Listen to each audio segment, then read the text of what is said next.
जयपुर में कन्नू का वाकया पेश आया जब एक बैल अचानक बस में घुस गया और खिड़कियों को तोड़ना शुरू कर दिया, जिसके बाद ड्राइवर और कंडक्टर अपनी जान बचाकर बस से कूदकर फरार हो गए। ये वाकया पीर की रात पेश आया। इस गैर मामूली वाकये की वीडियो सोशल मीडिया पर तेजी से वायरल हो रही है, जिसमें बस के अंदर बैल को तोड़ फोड़ करते हुए देखा जा सकता है। ऐनी शाहिदीन की जानिब से बनाई गई वीडियो में देखा जा सकता है कि बैल बस में दाखिल होने के बाद अपनी सींगों से खिड़कियां तोड़ रहा है। जैसे ही वो बस के अगले हिस्से की तरफ बढ़ता है, खौफजदा ड्राइवर जल्दी से अपनी कैबिन का दरवाजा खोलने की कोशिश करता है और फिर कंडक्टर के साथ बस से बाहर कूदकर भाग जाता है। वीडियो के एक और मंजर में बैल को बस के बाहर देखा जा सकता है, जहां वो दोबारा अंदर दाखिल होने की कोशिश कर रहा है। इस तमाम हंगामे के दौरान कोई भी बैल को काबू में करने की हिम्मत नहीं कर सका, जिसके बायस इलाके में ट्रैफिक जाम हो गई। ये वाकया देखने के बाद इलाके में खौफ व हिरास फैल गया और लोग हैरान थे कि ये बैल बस में कैसे घुस आया और इसने इतनी तबाही कैसे मचा दी। ताहम अभी तक इंतजामिया की जानिब से कोई बाज़ाब्ता बयान जारी नहीं किया गया।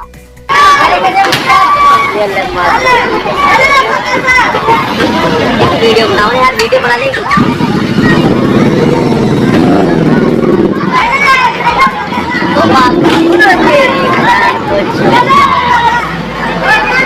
वीडियो बनाने की यार, बनाने का वीडियो ना आगे जाके बनाओ ना, जल्दी से टंगशू बना रहे, टंगशू बना आगे जाल बनाने।